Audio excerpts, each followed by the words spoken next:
Ladies and gentlemen, good morning. So they're going to bring up this presentation here momentarily. And to get started, my topic is managing change with energy. Managing change with what, please? Energy. Thank you. Folks, change happens. This is nothing new, right? Change happens all the time. And that's a good thing because change brings on opportunities for evolution, connecting.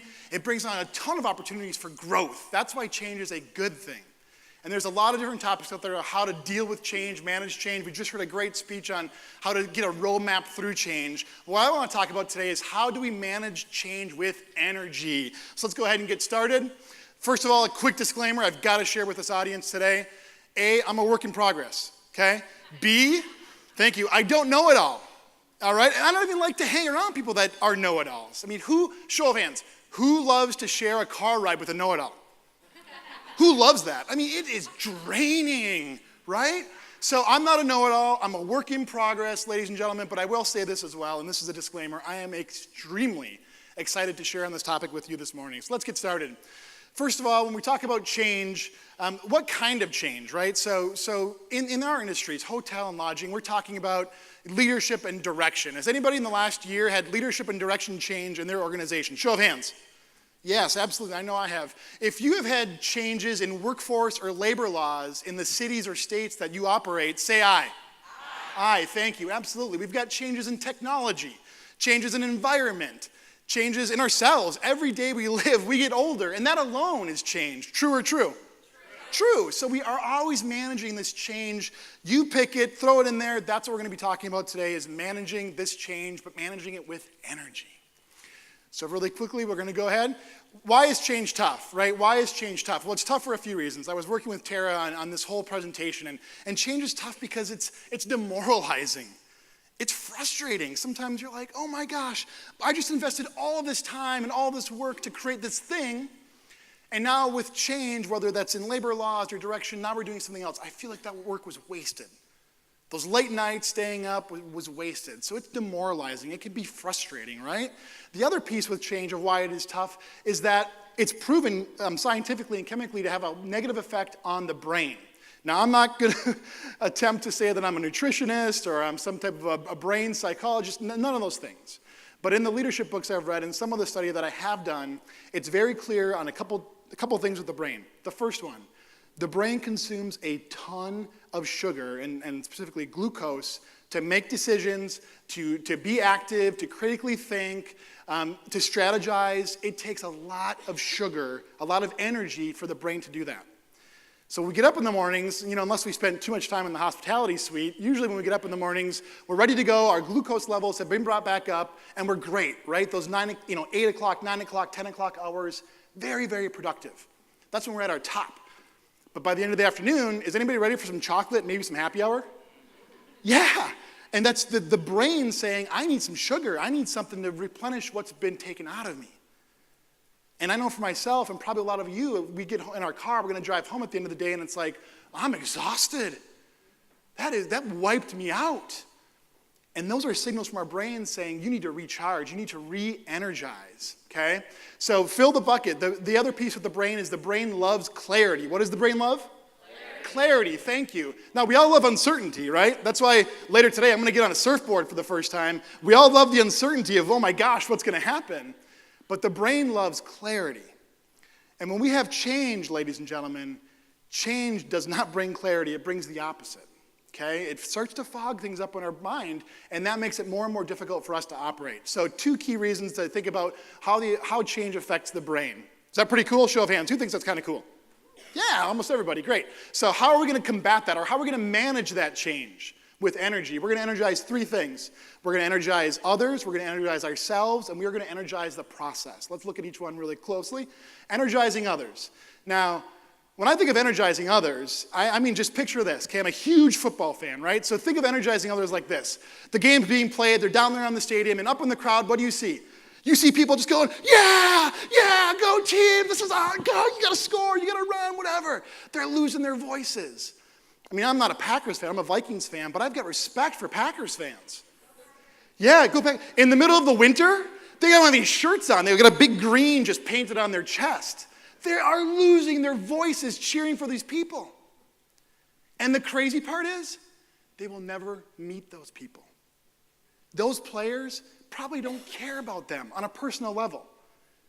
Now, after the games, of course, the players will say things like, wow, those fans really pressed us through. We needed them cheering us on in the fourth quarter. The Seattle Seahawks, they call their fan base the 12th man. They literally believe that their fan base is like an extra player pushing them forward. It matters, folks. It matters to people when we cheer them on and support them. But the thought that I want to leave with you is this. It's very easy for me to do that, for my, Sam Bradford, my guys in purple, all of us fans to do that. But how often are we just losing our stuff for the people that we work with every single day? 40, 50, 60, 70 hours a week. When was the last time I went up to one of my team members who was just kicking butt or needed encouragement, was like cheering them on, you got this, you can do this, willing to lose my voice for that? It's been a while for me. I'm going to admit, I'm a work in progress. It's been a while. But folks, the fact of the matter is that we can energize others, and that does matter. It fills their energy so that they can manage that change at a different level. And before I go on to energizing self, I will say this. Energy isn't just rah, rah, rah, crazy, crazy, crazy, cheer, cheer, cheer. Energy is connecting. Energy is connecting. It's what, please? Connecting. So I mentioned to Dan last night, for anybody that was at the awards show, Dan had an opportunity. He won a bunch of money. He came up here. He could have just, done crazy dancing, yay, everything else with the money. What did Dan choose to do in that moment to connect? Did he go rah, rah, rah, cheerleader? Not really. He went over to that scholarship winner and connected with that scholarship winner and gave a little bit of gift of gratitude to him. And I'm sitting in that table back there, and I'm like about to cry because it connected with me. So when we connect with others, when we energize others, you have no idea the ripple effect it has for the rest of the people out in the audience, for the rest of the people out in your workplace. We owe it to them to energize them. Let's go on to the second one. Energize self. Energize who, please? Self. Energize self. There's a lot of ways to energize self. I've been hearing stories about, Peter and people getting up and doing yoga in the morning out here in beautiful San Diego. That's a way to energize yourself. Eating the right amount of food. Don't do what I do. Don't eat everything on the plate. Eating the right amount of food. Drinking things that are healthier for you. That's how you can energize that chemical balance for the brain. That's how you make that stuff happen.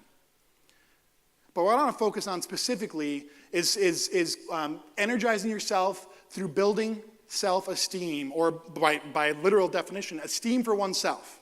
Okay? Esteem for oneself. Because health and healthy lifestyles and these things are great, and they help us a lot. It helps give us the momentum. But somebody going, oh, Jay, you look really good. Jay, you look really good today. That sounds cool, and that may build my self-esteem. But if I don't believe that, is that really going to have lasting change? No. But if I put myself on the line, if I go out of my comfort zone and take a risk and succeed, that is when I can increase my success zone. So comfort zone equals success zone. Comfort zone equals what, please? Success zone. 2 quick examples of that. Yesterday, Angelica was up here. Remember her presentation? She's talking about, I'm terrified of heights. And they wanted me to go do this ropes course. And I'm like arguing with this instructor and whatever. And I go out, and what did she do? She did it. She got way out of her comfort zone and she did it. And what happened? Her success, had great success. She literally said something like, it was one of the highlights of my life. I loved it. It was amazing. She got out of her comfort zone to energize herself, and it increased her success zone. Sarah Morrissey, she's right here. The other night I was talking with Sarah Morrissey. About 10 years ago, her and I did something super crazy, way out of our comfort zones. We literally went to this workshop, looked at 25 feet of fire. Fire, folks. 700 to 1,300 degrees fire. We walked over this fire. Boom, boom, boom, boom, boom. We did a little thing here. Yes. Walked on fire, folks. Show of hands. Who here has walked on fire before? Come on. Come on. A few people have. A lot of people are going, you guys are crazy. And why would you walk on fire? Like you could just go surfing or skydiving or any of those things. It's not about walking on fire. My conversation with Sarah was, what did that do for us professionally? How did that energize us? Every day since then, we've had a story that we can tell ourselves. Go in and present an all-new hourly training program to my COO, my CEO. No problem. I've walked over fire. Right? Like, oh my gosh, I'm running late. My 3.5-year-old and my 11-month-old, they kind of bogged me down at the house. Traffic on the way to work. No problem. I don't need to get frustrated right now. I've walked on fire. I've increased my comfort zone, gotten way outside of it in order to increase my success zone. And we talked about that, super high five right there, to this day. Every day we find these different things where it's a little uncomfortable, but we can get outside of it because we've proven to ourselves we have been able to do that in the past. Does that make sense, everybody? You don't have to walk on fire. You don't have to skydive. Find things that are outside of your comfort zone and actively approach them, attack them, and then achieve them, and that will increase your success zone. Last but not least, energizing the process. Energizing the what, please? Process. Thank you. So when change happens, work doesn't stop, processes don't stop. Did anybody ever have like a new CEO or leadership come in and you're like, oh, cool, now we all get to take a month off? Because the work process is stopping. No. Things have to carry on. So how do we add energy into that so that not only us, but our teams and everybody involved can manage that, the waters and the weirdness of change at a high level? Well, there's a couple of things that we've chosen to do that I've helped implement. The first one is what we call, because I believe that in this murkiness of change, how I can manage this process better is connecting with my team more. So yeah, there's going to be a little bit more of, hey, how are you guys feeling? We've had some leadership change lately. How are you guys doing? Give me a status update on what's going on. Find ways to congratulate them. But something else we've done is called 932. What's it called, please? 9:32. At 9:32 a.m., most days, not every day, we're a work in progress. We do a quick team meeting, and we keep it as quick as possible. And what we want to do is just talk about our big rocks for the day. What are our big deadlines that are like today or in the near future that we're on time with, or something that we maybe are going to run a little late with, and we need help. So we'll talk about those items, and then we finish by, I pull up this deck of cards. And by the way, I got this at a conference like a decade ago, and they're called Spiral Up, and there's a lot of things like this out there. This is just what we choose to use. But we'll randomly take just one, we do our updates, we go in, we grab one of these cards at random. This one says, recognize others, and it's just a bunch of different things: positive habits, let it be easy, smile, good reminders on how to stay energized. We'll read through this. There's some instructions. There's an actionable item. We all have actionable items. And then there's a quote that ties in directly to this card. We give a high five, we end the day, we go out, and we go on with our day. And what does that do for us? That puts us in a place where we are more chest out, chin up, kind of ready to take it on. We've talked through some things, we're ready to go. And when that happens, what does that do for the people around us? They see us living like that, and now they can live like that. And it reminds me of one of my favorite quotes of all time. And this is, I'm a huge believer in this, Marianne Williamson. And you've probably heard this before.